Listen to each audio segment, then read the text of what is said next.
Meu nome é Clarence. Tenho 62 anos e moro em Asheville, na Carolina do Norte. Sou carpinteiro aposentado, pai de uma filha chamada Adrienne, e por mais de 4 décadas fui um homem de oração. Não do tipo casual, não do tipo que lembra de Deus só quando as coisas apertam. Eu tinha um ritual. Toda noite antes de dormir, eu ia até a minha biblioteca, aquele cômodo pequeno no fundo da casa que eu mesmo reformei com as minhas mãos, e me ajoelhava num tapetinho de lã bege que a minha esposa, Eleanor, tinha tricotado anos antes de partir. Do lado, uma mesinha de madeira escura com uma vela branca e a minha Bíblia de capa preta, tão gasta nas bordas que a cartolina interna já aparecia. Aquele era o meu lugar sagrado, o lugar onde o mundo parava e eu ficava sozinho com Deus.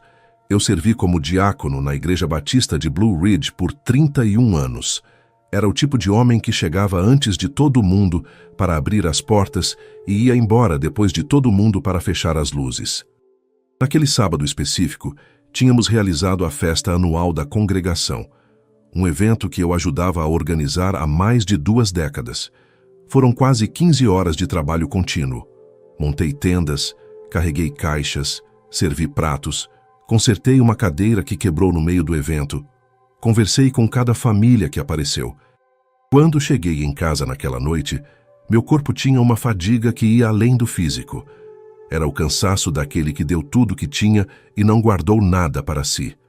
Mas eu não consigo dormir sem orar. Nunca consegui. É como se uma parte de mim ficasse em suspenso, como se o dia não estivesse tecnicamente encerrado até que eu tivesse me ajoelhado e falado com Deus. Então, mesmo exausto, mesmo com os joelhos protestando a cada passo, fui até a biblioteca, acendi a vela, peguei a Bíblia e me ajoelhei no tapetinho de lã da Eleanor. Me lembro de começar a orar. Me lembro da voz saindo devagar, pesada, as palavras se arrastando um pouco mais do que o normal por causa do cansaço. Pensei, Senhor, estou aqui. Não tenho muito a dizer hoje, mas precisava estar aqui.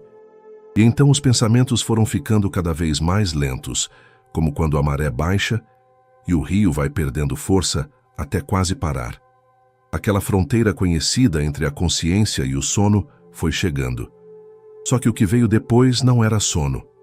Minha filha Adrienne me encontrou horas mais tarde, deitado no chão da biblioteca com a Bíblia ainda na mão. Ela disse que meu rosto estava completamente tranquilo, quase sereno demais para alguém que estava em perigo. Ela gritou meu nome várias vezes antes de ligar para a emergência. Os paramédicos chegaram, trabalharam sobre mim por um longo tempo e conseguiram me reanimar. Quando acordei no hospital no dia seguinte, o médico que cuidou de mim, um homem sério chamado Dr. Whitfield, me explicou com cuidado o que tinha acontecido. Parada cardíaca súbita. Por 22 minutos meu coração não bateu. 22 minutos. Ele disse que era um milagre clínico eu estar ali sem sequelas neurológicas. Eu ouvi aquilo deitado na cama do hospital, com o barulho dos monitores ao fundo e pensei, ele não sabe nem metade do que aconteceu nesses 22 minutos. Porque eu não estava em lugar nenhum escuro. Não estava flutuando num vazio. Não estava vendo um túnel com luz no fim, como eu tinha ouvido em tantos testemunhos ao longo dos anos. Eu estava em algum lugar que era mais real do que qualquer coisa que eu já tivesse experimentado acordado. Um lugar onde as cores tinham peso, onde o silêncio tinha som, onde a presença de algo maior do que tudo que eu conhecia era tão tangível quanto o chão sob os pés. E Jesus estava lá. Eu sei como isso soa. Eu mesmo, se tivesse ouvido isso de outra pessoa antes daquela noite, teria ouvido com respeito, mas com uma reserva silenciosa no fundo do coração. Mas eu estou te dizendo o que aconteceu. Não o que eu sonhei. Não o que eu imaginei. O que eu vivi. Ele estava lá e quando eu o vi, não senti aquele impacto de surpresa que eu esperaria. Senti reconhecimento. Como quando você está num lugar novo, mas algo dentro de você diz que você já esteve ali antes. Uma familiaridade que não tem explicação lógica, mas é absolutamente certa. Jesus me olhou e disse, Clarence, você passou a sua vida inteira se ajoelhando diante de mim naquela biblioteca. Esta noite, eu vou te mostrar o que aquelas orações sempre estiveram tentando alcançar. Eu não disse nada. Só ouvi.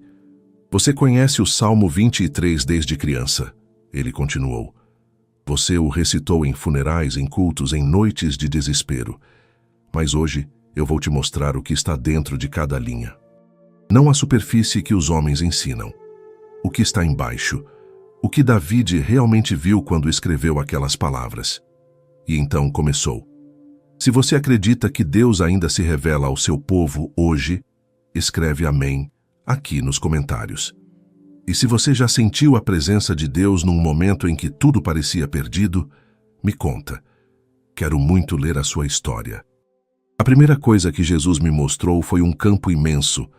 Não havia limite visível para aquele campo. Ele se estendia em todas as direções até onde minha visão alcançava. E havia ovelhas por todo lado, pastando com uma calma que parecia absoluta.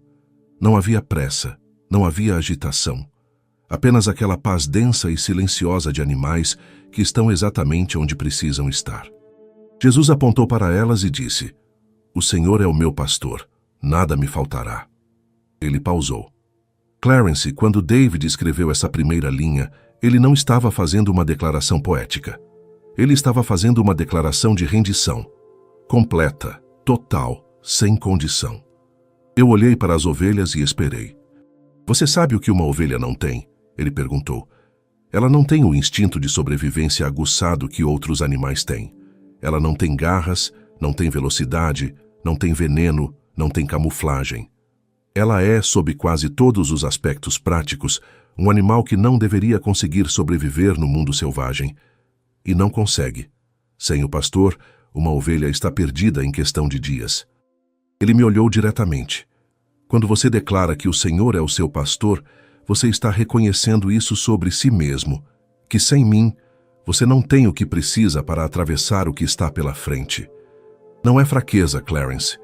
É a verdade mais honesta que um ser humano pode dizer. Algo se moveu dentro de mim com aquelas palavras, porque eu era carpinteiro. Passei a vida inteira construindo coisas com as próprias mãos, resolvendo problemas, consertando o que estava quebrado. A autossuficiência tinha sido minha identidade por décadas. E ali estava Jesus me dizendo que a declaração mais poderosa que eu poderia fazer era exatamente a oposta disso. E nada me faltará, ele repetiu com ênfase. Isso não é uma promessa sobre prosperidade material. É uma declaração sobre um estado de ser.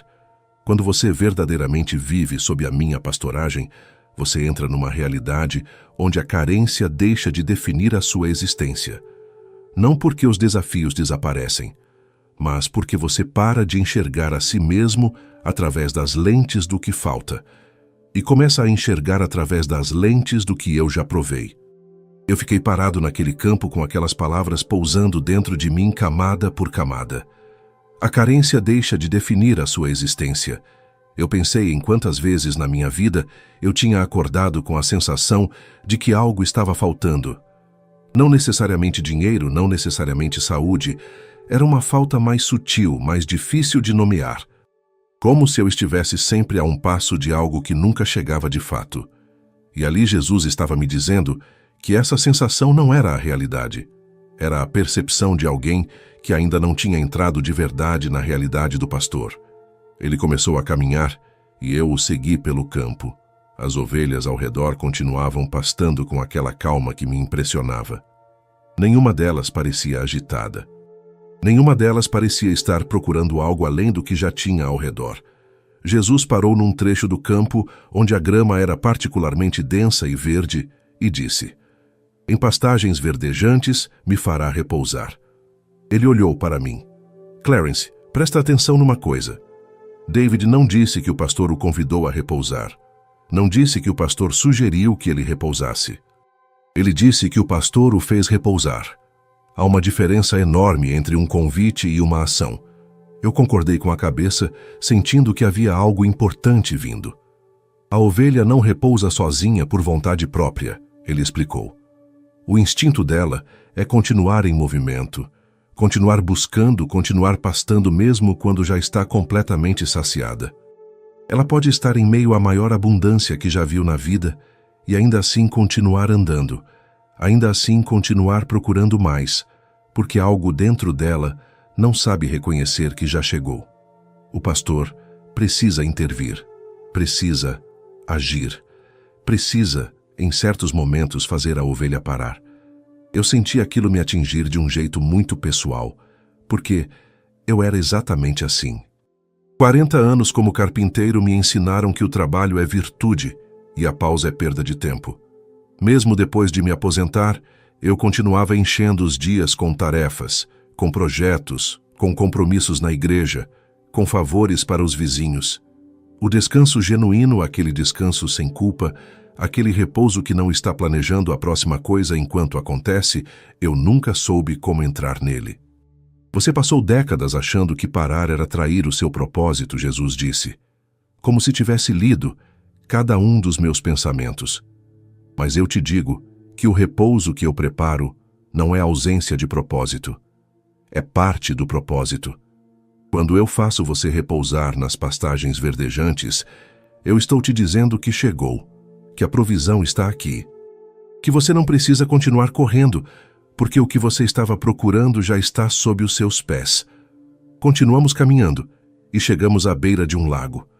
Era o tipo de lago que parece não ter fundo não por ser escuro, mas por ser tão límpido que a profundidade se perde na clareza. A superfície estava completamente imóvel, nenhuma ondulação, nenhum movimento. Era como se o próprio tempo tivesse decidido parar ali por um momento. Guiar-me-á mansamente a águas tranquilas, disse Jesus, e a voz dele tinha uma qualidade diferente agora, mais suave, mais próxima. Clarence, por que tranquilas? Por que não águas em movimento, águas cheias de vida e corrente? Eu pensei antes de responder. Porque as ovelhas têm medo de água em movimento? Ele assentiu. Uma ovelha pode morrer de sede a poucos metros de um rio caudaloso, porque o barulho e o movimento da água a impedem de se aproximar. O instinto dela interpreta a correnteza como perigo. Então, o pastor não a leva ao rio. O pastor a leva ao lago, ao açude, à poça de água parada onde ela pode se abaixar e beber sem medo. Ele me olhou com atenção. Eu sei como chegar até você, Clarence. Eu sei que você não consegue receber o que precisa no meio do caos. Eu sei que a minha voz não compete com o barulho do mundo. Por isso, eu te conduzo à quietude. Por isso, eu crio espaços de silêncio na sua vida. Não para te isolar, para que você consiga finalmente beber. Aquilo me tocou fundo porque eu tinha passado anos fugindo do silêncio. Depois que Eleanor morreu, o silêncio da casa tinha se tornado pesado demais. Eu tinha começado a preencher cada espaço vazio com ruído. A televisão ligada sem estar assistindo. O rádio no carro mesmo quando eu queria pensar. Conversas que eu iniciava não porque tinha algo a dizer, mas porque o silêncio me incomodava. E Jesus estava me dizendo que era exatamente naquele silêncio que ele estava esperando por mim. Então, ele disse algo que me fez parar completamente. Ele restaura a minha alma. Pausa longa. Clarence, eu quero que você entenda o peso dessa palavra, restaurar. No hebraico original que David usou, essa palavra não significa consertar algo danificado. Não é o trabalho de um mecânico que troca uma peça quebrada por uma nova. É o trabalho de alguém que devolve um objeto ao seu estado original, antes de qualquer dano, antes de qualquer desgaste, antes de qualquer alteração causada pelo tempo. Minha voz saiu quase em sussurro. Você não está falando de me melhorar. Não, ele respondeu com firmeza. Estou falando de te devolver. De desfazer o que a vida fez com você que não estava no plano. Cada ano de dor acumulada, cada decepção que você guardou no fundo e tentou esquecer, cada versão de você mesmo que foi sendo moldada pelo medo, pela perda, pela expectativa dos outros. Eu não quero uma versão aprimorada de Clarence. Eu quero o Clarence que eu imaginei antes que o mundo começasse a te dizer quem você deveria ser. Eu senti os olhos arderem, não de dor, de reconhecimento. E isso não é um evento único, ele continuou. Não é algo que acontece uma vez e está feito. É um processo diário. Cada manhã que você se levanta e se entrega a mim, eu trabalho mais uma camada, desfaço mais um nó, devolvo mais um pedaço do que foi perdido. A restauração da alma é a obra mais longa e mais profunda que eu faço num ser humano. E ela exige que você pare de tentar se consertar sozinho e deixe minhas mãos trabalharem. Eu pensei em quantas vezes eu tinha tentado processar o luto pela Eleanor sozinho, quantas vezes eu tinha engolido a dor e colocado mais trabalho em cima para não sentir. Quantas vezes eu tinha achado que com o tempo eu mesmo me consertaria, que bastava continuar funcionando e, eventualmente, a ferida fecharia sozinha. Jesus sacudiu a cabeça suavemente, como se soubesse exatamente aonde meus pensamentos tinham ido. O tempo não restaura a alma, Clarence. Eu restauro. E eu só consigo fazer isso quando você para de carregar o que deveria ter entregado a mim há muito tempo. Então o caminho à nossa frente começou a mudar. O campo aberto foi dando lugar a algo diferente. As laterais foram se aproximando, a luz foi diminuindo e o ar ficou mais denso. Eu reconheci aquela mudança não com o intelecto, mas com algo mais primitivo, mais instintivo. Era o tipo de lugar que faz o coração apertar antes da mente entender por quê. E Jesus continuou caminhando sem hesitar. Eu segui Jesus por aquele caminho que foi ficando cada vez mais estreito e sombrio, sem entender completamente o que estava acontecendo, mas sem sentir o impulso de recuar. Havia algo na forma como ele caminhava, sem pressa, sem hesitação, sem nenhum sinal de que aquele lugar representava qualquer tipo de ameaça, que tornava o meu próprio medo menor do que seria se eu estivesse sozinho. Então ele parou e disse: "Ainda que eu andasse pelo vale da sombra da morte, não temeria mal algum porque tu estás comigo." Ele se virou para me olhar. "Clarence, presta atenção nas palavras que David escolheu. Ele não disse se eu andasse, disse ainda que eu andasse. Essa pequena diferença muda tudo." David não estava descrevendo uma possibilidade remota, estava descrevendo uma certeza. O vale não é uma eventualidade para quem me segue. É parte do caminho. Todo aquele que decide me seguir de verdade vai atravessar vales. Não existe rota alternativa que desvie deles. Eu olhei para as sombras ao redor e disse: "Então não há como evitar." "Não." Ele respondeu com uma clareza que não era cruel, era libertadora. Mas observe o que mais David disse. Ele chamou de Vale da Sombra da Morte. Não Vale da Morte, Vale da Sombra da Morte. "Clarence, você sabe o que uma sombra é?" Eu disse que sabia. Uma sombra é a projeção de algo real numa superfície. Ela tem a forma do objeto, tem o contorno, tem a silhueta, mas não tem a substância. Você não pode ser ferido por uma sombra. Você não pode ser destruído por uma sombra. A sombra pode parecer enorme, pode cobrir tudo ao redor. Pode fazer o dia virar noite, mas ela não tem poder próprio. Ela só existe porque há uma fonte de luz em algum lugar. Ele continuou: "A morte foi derrotada. Eu a derrotei na cruz e confirmei na ressurreição. Então o que persegue o meu povo nos momentos mais escuros não é a morte em si. É a sombra dela, a aparência dela, o medo dela. E o medo de uma sombra, Clarence, é um medo que não tem objeto real. É um sofrimento construído sobre algo que não pode de fato te destruir. Aquilo reorganizou algo dentro de mim." Eu pensei em todos os vales que eu tinha atravessado na vida com o coração apertado, como se o pior fosse inevitável. A doença da Eleanor antes de ela partir. Os meses de incerteza financeira, quando me machuquei no trabalho e fiquei sem conseguir carpintejar por quase um ano. As noites em que eu olhava para o futuro e via apenas névoa. Eu tinha vivido todos esses momentos como se a sombra fosse a própria morte. E Jesus estava me dizendo que eu tinha sofrido mais do que precisava porque não sabia distinguir a sombra da coisa real. "E a razão pela qual você não precisa temer," ele disse, colocando a mão no meu ombro, "não é porque o vale não é escuro. Não é porque a sombra não é assustadora. É porque tu estás comigo." Minha presença no vale é o que muda a natureza do vale. Não o vale em si, mas a experiência dele. Com minha presença do seu lado, o vale que destruiria uma ovelha sozinha se torna o lugar onde você aprende coisas sobre confiança que nunca aprenderia no campo aberto. Então o caminho se abriu novamente e chegamos a um lugar diferente de tudo que eu tinha visto até então. Era como um grande espaço ao ar livre, com uma mesa longa no centro, coberta com mais alimento e abundância do que eu conseguia processar visualmente. E nas bordas daquele espaço havia uma presença que eu sentia como tensão, como resistência, como algo que não queria que eu estivesse ali. Jesus se sentou e me convidou a sentar com ele. Preparas uma mesa diante de mim na presença dos meus inimigos. Ele serviu algo e continuou sem pressa. A maioria dos meus filhos lê essa linha e pensa que eu preparo a mesa depois que os inimigos são derrotados, que a bênção vem como recompensa pela vitória. Mas David foi muito preciso. Ele disse na presença dos meus inimigos, não depois, durante. Eu olhei para as bordas do espaço e entendi. Eu não espero as condições da sua vida ficarem perfeitas para te abençoar, ele disse com firmeza.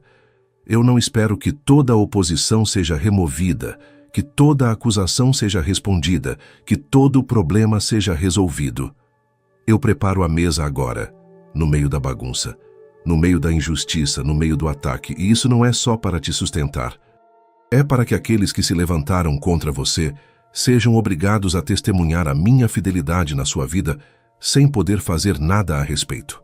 Então, ele se levantou e ungiu minha cabeça, e disse, unges a minha cabeça com óleo.